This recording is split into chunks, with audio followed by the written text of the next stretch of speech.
Somebody's told you this already, haven't they? You mentioned selling seedlings this spring, and somebody in your life said, who's going to pay $4 for a tomato plant from you when Walmart's got them for $4.98 and they're much bigger?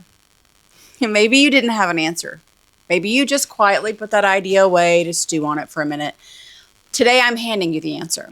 There are two numbers in seedling prices, what the market will bear and what you need to earn. Most people only ever think about the first one, and that's exactly why they end up working for free. They do it for a season. Everyone loves it, but they quit because they can't make any money. By the end of this video, you'll know both your numbers, and you'll know what to do when somebody questions your price, because they will. If you're new here, I'm Michelle. I run Growing the Good Life Farmstand, 3/4 of an acre in Western North Carolina, and I sell seedlings as part of my market garden income. These trays behind me were seeded July 23rd for fall transplants, and some of these are headed to my sales table. So everything in this video is the math that I do for real on real trays every season. Let's start with a number that almost nobody calculates. This is your floor. This is the floor is the price below which you are paying people to take your plants. If you sell seedlings below your floor, you are giving money away. And you can't know your floor without knowing your costs. So we're going to do the math right now really quickly together with real numbers off my shelf. Here's what goes into one tray of sellable seedlings for me. So I start with seed starting mix. I use a levitation mix for each seedling. I've costed this out to be 5 cents. You can get Pro Mix for 7 cents. So if you were pricing out a 3.8 cubic foot bale of Pro Mix, it would be about 7 cents. So I get levitation seedling mix from Dirtcraft Organics, and I've priced that out to be 5 cents per seedling. Okay, I use 2.5-inch square pots, 10 cents a piece. My labels are either 3 cents DIY or 8 cents from Master Tag. And then I have accounted for 5 cents for my inputs. That's water, electricity, and heat. A lot of people forget your lights and water. So because I estimate, like I said, about 5 cents a seedling for that, I've got that incorporated. It's an estimate for sure, right? Because it's really not worth my time to dig really much more deeply into it. But an estimate beats pretending that it's zero, because we all know that it's not. Now here's where you can mess it up. You can say, if I've got a tray of 72 cells, then I'm going to have 72 seedlings. That's not going to be the case. Some seedlings won't germinate. Some will be too weak to sell. So in the trays behind me, I am not pricing that out. I think there's probably 128 lettuces back there. I'm only going to count 100 as what I have ready to sell. So my cost per sellable seedling on most crops, this is an average, it is about 31 cents, and that is not including my labor. When I put my labor into it, we'll cost the labor out at $15 per hour. So we'll say 1 minute per plant, which is a little bit more time than it takes me to pot it up and to do all those things. But we'll just keep it at that. So I'm spending 1 minute per individual seedling across the cost of its bleh. I am costing in 1 minute per plant across its entire life. That's 25 cents. So when I include the cost of my inputs plus my labor, that's 56 cents per plant. Now, your cost is your floor. If you sell at cost, you grew every single one of these for free. Your time watering, time hardening off, time standing at your market table or setting up your marketplace sale, and dealing with customers, communicating back and forth.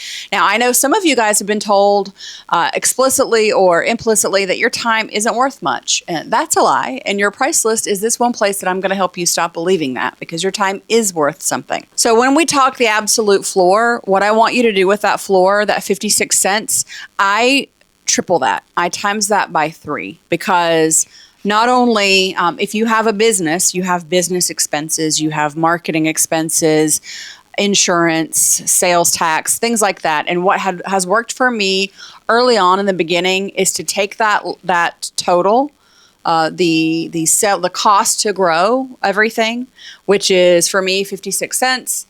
I triple that to about 150. Okay, and that is the least that I will sell my seedlings for per plant, because I have all of those other things built in that are the cost of me doing business and existing as a business.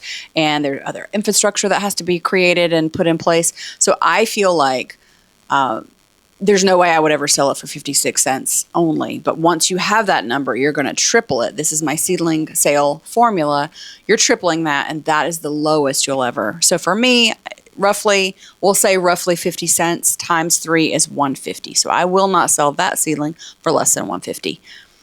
Typically, in the very beginning, what I have found works well is to take the number, that tripled cost number, and double it for your sale price.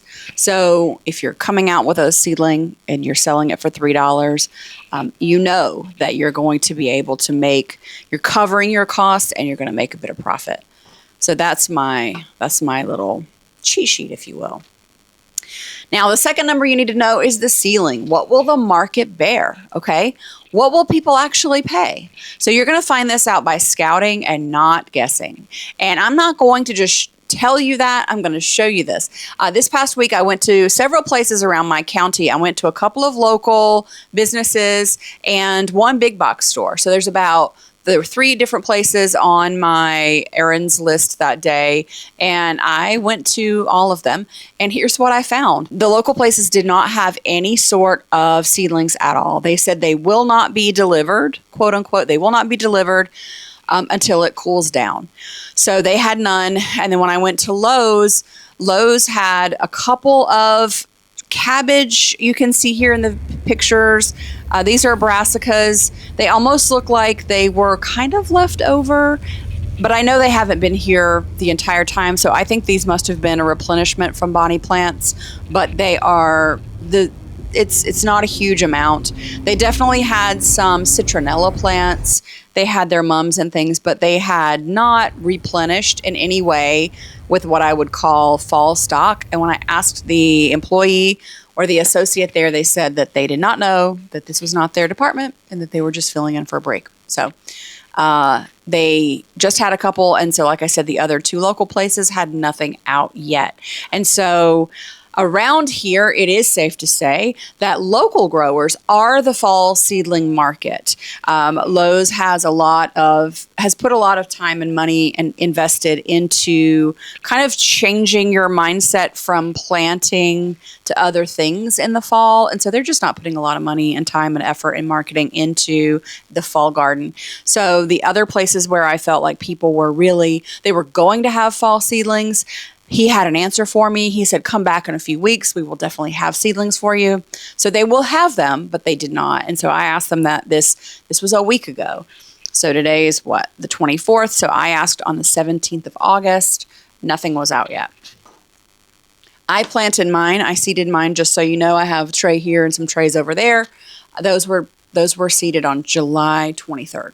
So I can't really give you exact details about how I'm going to price my plants against anyone else, because I don't really see what they're going to have. They don't have anything yet. But here's the thing about trying to price against a big box rack. You're not selling the same product, and I really want you to believe that. Those big box seedlings were grown in a greenhouse 3 states away. They were brought here. They looked pretty at the time.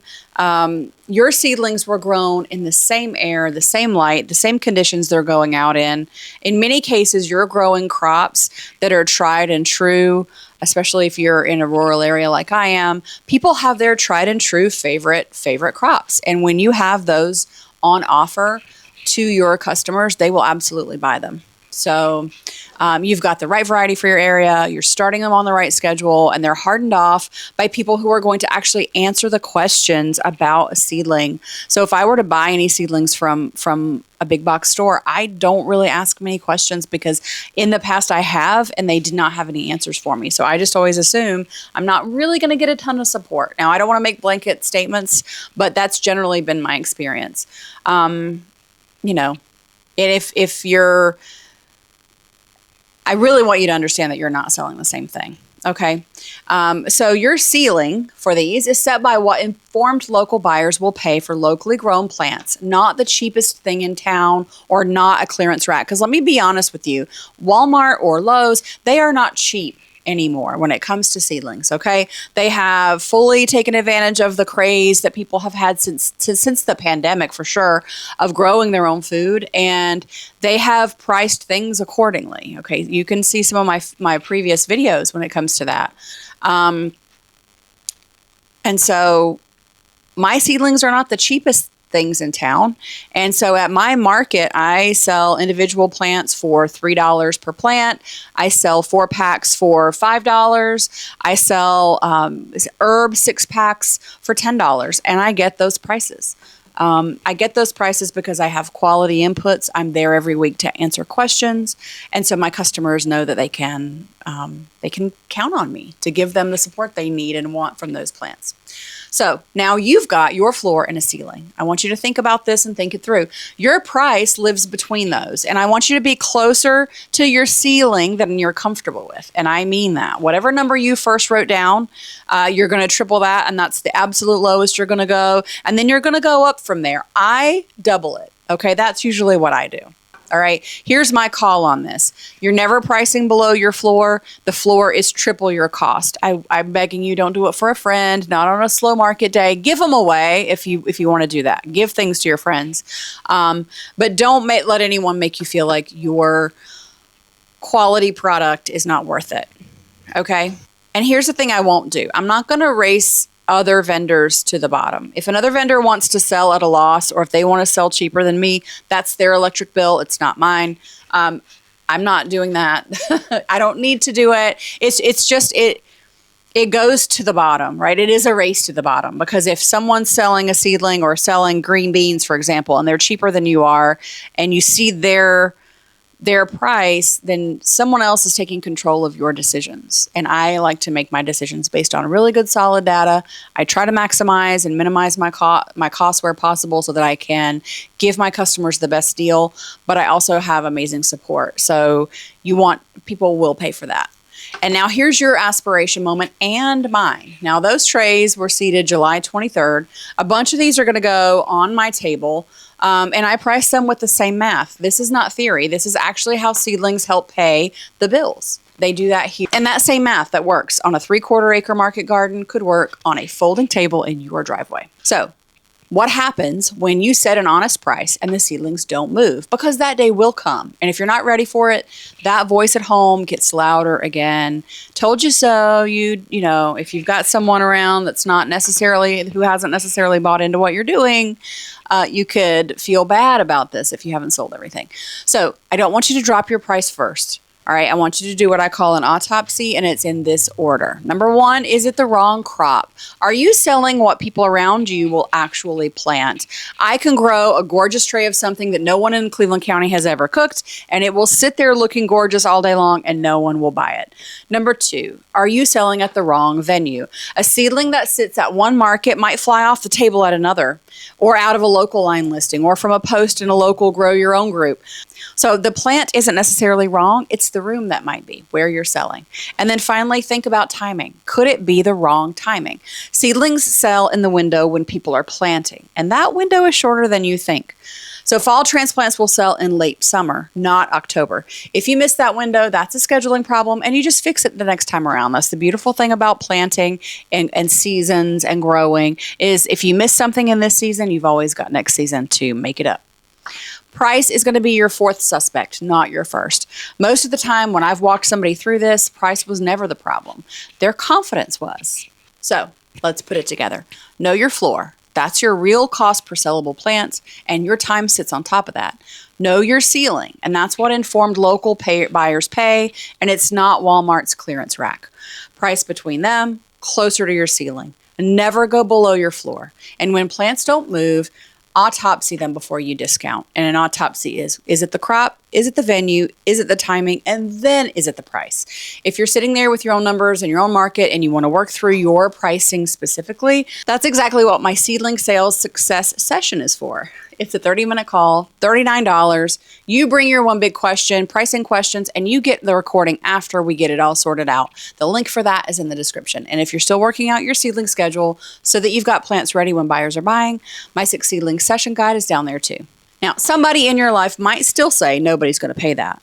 Now you've got numbers instead of a shrug. Numbers hold up. I know you could have been anywhere today, but you chose to be here with me, and I really appreciate it. Bye for now.